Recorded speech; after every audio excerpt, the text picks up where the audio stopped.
Një ide e lindur largve në lindjes tashmë ka marrë formën e një libri që u flet drejt për drejt fëmijëve në gjuhën shqipe. I frymëzuar nga literatura e pasur për fëmijë që gjeti gjatë studimeve në Jordani, autori solli rrugën e mirësisë si një përpjekje që edhe fëmijët shqiptar të kenë një udhërrëfyes të tillë për vlerat dhe moralin. Ideja për librin Rruga e mirësisë ka qenë e kahmëshme. Kjo si ide më ka ardhur gjatë studimeve të fundit, viteve të fundit kur kam qenë në Jordani. Atje literatura për fëmijë ka qenë ma shumë e përhapur, edhe e kum po një libër ato që më kalon brejsa që ka me hadithe e përmbledhur për fëmijë. Edhe më ka ardhur një ide që një libër i tillë dohet me qenë edhe në gjuhën shqipe. Pastaj përzgjedhjen e haditheve e kum bë vetë në ato që e kum po më të arsyeshme që dohet të jenë për fëmijët tonë këto.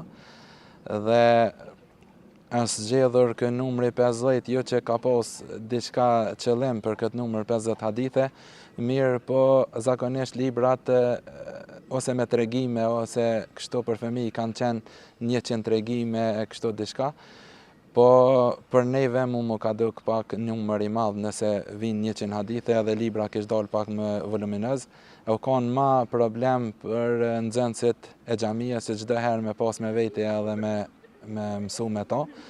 Po edhe tjetra është që ndoshta shkoki kur ta sheh në numër të madh 100 është pak ma problem për me marrë dhe me lexu për arsye se i duket e madhe libra.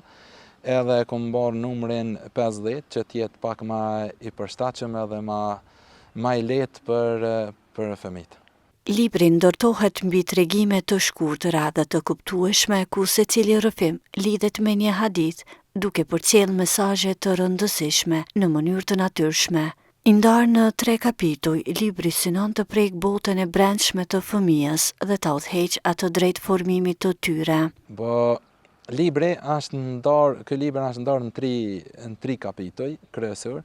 Kapitulli i parë ka të bëjë me çështjet e besimit edhe personalitetin e tina, që fillon, këtë librat thoja të hadithit kanë fillu me këtë hadith, me hadithin e njetit që t'jeti pastër, edhe me çështjet e besimit, pastaj sinqeritetin e kështu.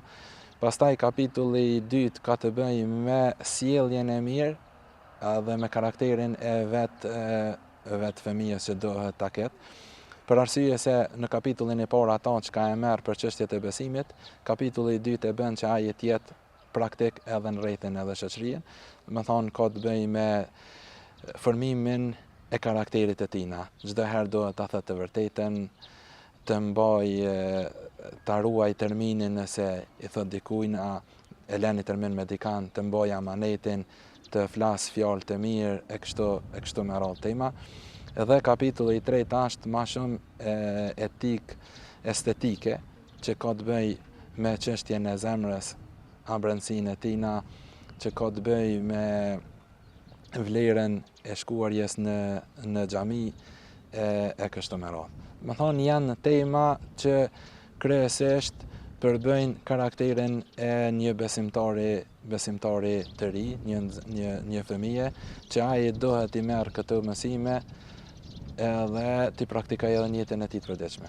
Shpesh, përmes tregimit, mesazhi arrin më lehtë tek fëmia sesa përmes këshillave të drejtë për drejta, sepse ai e përjeton dhe e kupton më natyrshëm. Formë indirekte, tregimi mund ta jap mësimin pak më mirë se sa ajo që ne mund t'i flasim fjalë direkte, apo ndoshta t'i përmendëm ajetet kuranore, hadithet e pejgamberit. Nganjëherë fëmia nuk është në gjendje me kuptu ajetin edhe hadithin direkt se çfarë po e urdhëron apo çfarë po i thot për me bë një vepër të mirë apo një diçka, ndërsa kur e lexon tregimin e sheh që aja bota e tina është që pas ka edhe dikush tjetër që e pas ka bën këtë vepër, po dashka me bë edhe unë. Kështu që mendoj që është pak më e lehtë për me kuptu thënjet e pejgamberit, por edhe ajetet kuranore, nëse bëhet ilustrimi edhe sqarimi me tregime. Mos gënje asnjëherë. Pejgamberi alayhis salam ka thënë: kush na gënjen nuk është prej nesh. E kemi përmendur se muslimani është i sinqert, besnik. Gënjeshtra është e kundërta e besnikërisë. Prandaj, ai nuk mund të gënjej, të mashtroj, të tradhëtoj. Besimtari për besimtarin është sikur se tullat të cilat e forcojnë njëra tjetrën. Duhet ditur se Zoti i lartësuar nuk e krijoi njeriu në formën e përsosur, prandaj ai ka nevojë për ndihmën e tjetrit. Të ndihmuarit në mes vete i bën besimtarit më të fortë dhe nuk mund t'i dëmtojë askush. Këtë libër, autori e shesi një hap drejt lënies së një trashëgimie tek fëmijët, një udhërrëfyes që synon t'i shoqërojë në rrugën e tyre drejt së mirës. Në këtë aspekt, unë ndjehem shumë mirë në këtë çështje për arsye se mendoj që e kum bë një hap për me lënë një trashëgimi te fëmijët, që sa do pak ata të lexojnë për disa mesazhe të pejgamberit alayhis salam dhe të formohen si personalitet në vete, ta dinë ato i vlerat që pejgamberi alayhis salam na ka lënë para sa vite dhe këta i kanë në dorë të tyre.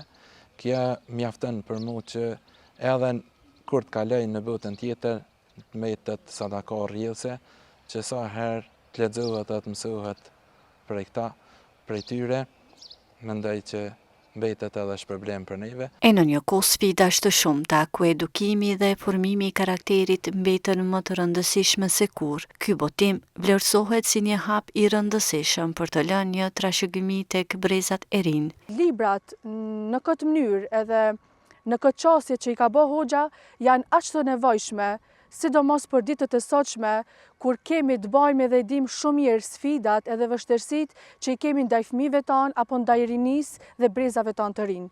Prandaj, është bë një punë shumë e madhe, është një nevojë shumë e domosdoshme, sepse shpesh herë ne duhet ta dimë që problemi më i madh ditët e sotshme është mos tham mungesa e edukatës, mungesa e etikës, sepse gjithçka e mirë dhe mirësi lidhet me etikën, apo sikur me thonë, është hapi dhe shkalla e parë e kësaj dynjaje. Librin mund ta gjeni në librarinë Dituria Islame në Prishtinë.